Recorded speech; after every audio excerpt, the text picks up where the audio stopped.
vaxtınız xeyir olsun. Mən İlkin Rəsulzadə kanalıma xoş gəlmisiniz. Bu günləri danışacağımız sizinlə mövzu, görürsünüz lövhənin qarşısına da keçmişəm. Birazdan orada da izah eləyəcəm. Komandanı qurduqdan sonra onun kadrlarının necə işlərinin ölçülməsi ilə bağlıdır. Tam olaraq bundan da əlavə olaraq içəridəki kadrlara nəzarətin tam olaraq necə idarə olunması ilə bağlıdır. Çünki hamımız razılaşarıq ki, müəyyən hissələrdən sonra komanda quruluşunda insanın işini mütləq bir şəkildə ölçmək, yoxlamaq və bunu necə inkişaf etdirəcəyini onunla birlikdə tartışaraq genişləndirmək lazımdır. Və bunun da eləməyin ən asan yolu ona gördüyü indiyə kimi işi göstərməkdir. Məsələn, bu adam bir həftə ərzində 4000 dollarlıq satış edibsə, ona gedib dedikdə ki, bu həftədən sonunda sən 4000 dollarlıq satış edəmsən, o artıq üzərində bir təzyiq hiss edir. Yaxşı mənada bu təzyiqdir. Çünki o fikirləşir ki, mən iş görürəm, qazanc gətirirəm və bu qazanc görsənir. İnsanlar mənim işimi, zəhmətimi qiymətləndirir. Buna uyğun onlara primlər, onlara bonuslar və ya hədəflərinə çatmadıqda isə çatmaları üçün təlimlər, özünü inkişaf etdirmə metodlarında dəstəklər göstərir. Hər halda komanda tam bir şəkildə sağlam formalaşır. Bəs komandanın sağlam bir şəkildə formalaşması bizim ən əsas nəyimizə lazımdır? Hal-hazırda süni intellektin və avtomatlaşdırmanın bu qədər sürətlə inkişaf etdiyi bir dövrdə yaşadığımız üçün biz istənilən bir sahədə rahatlıqla avtomatlardan və ya robotlardan istifadə edə bilərik, AI agentlardan istifadə edə bilərik. Lakin bəzi hissələr var ki, orada keyfiyyətin sağlam bir şəkildə yüksək tutulması üçün oralarda insan müdaxiləsi istisnasız olaraq mütləqdir. Həmin hissələr üçün mütləq bir şəkildə canlı dəstək xətti lazımdır. Canlı və qanlı dəstək xətti lazımdır. Mən məsələn dəstək xətti deyirəm. Bura əlbəttə ki, satış operatoru ola bilər və ya komandayı menecer edən, nəzarət edən ola bilər. Bunlar fərqli ola bilərlər. Komandanı qurduqdan sonra, onlara vəzifələrini payladıqdan sonra,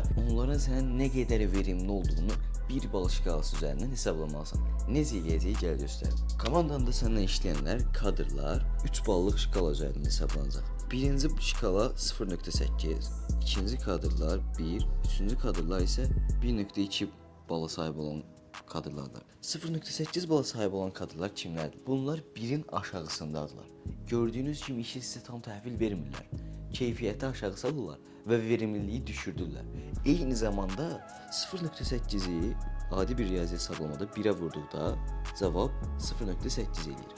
Onunla işləməsi üçün hər hansı bir dərəcəli komanda yoldaşını eyni komandaya əlavə etsəniz, öz verimsizliyini yanındakı komanda yoldaşına da keçirdəcək.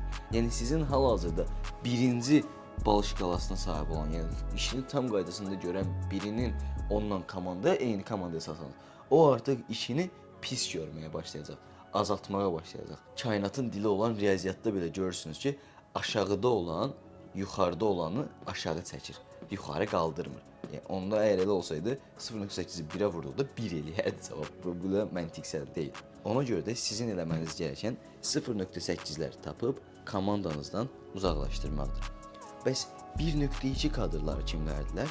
1.2 kadrları işlərini tam qaydasında görüb, verimliliyi özlərinin sizdən istədiyindən daha yaxşı bir şəkildə özləri inkişaf etdirənlər, araşdırmalar edənlər, işlərini inkişaf etdirmək üçün yollar axtaranlar və sizə fərqli təkliflər sunanlar. Eyni zamanda komanda işində də ekstra effort sərf eləmədən belə sadəcə motivasyonları sayəsində komandanın işini böyüdən insanlardılar.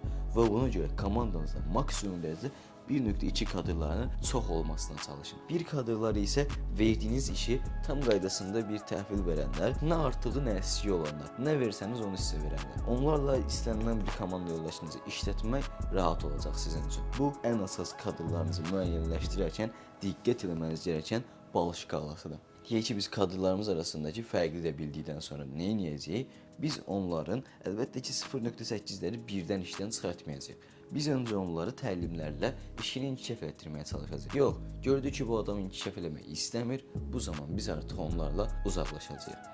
Bir ballıq şkala üzərindən kadrların müəyyənləşdirməsi, işlərini dəyərləndirməsi isə belə bir sadə düsturdan istifadə olunur. Bu video çox uzun olmayacaq, çünki burada danışdığım az məlumatlar sözün əsasında sizə bir komanda qurarkən kifayət qədər təcrübəniz olmasına yetəcək məlumatlardır. Əlbəttə ki, bunu özünüzdə daha da inkişaf etdirəcək, lakin az olması heç də pis deyil. Əgər buna daha da marağın olduğunu görərəmsə, inşallah növbəti dərslərdə də sizə komanda qurarkən xanım və bəylərin fərqlərindən, hətta orta yaş və gənc yaşdakı kadrların fərqlərindən də daha ətraflı danışaram ki, bu da sözün əsl mənasında işin gedişatına ən peak leveldə təsir edən məsələlərdən biridir.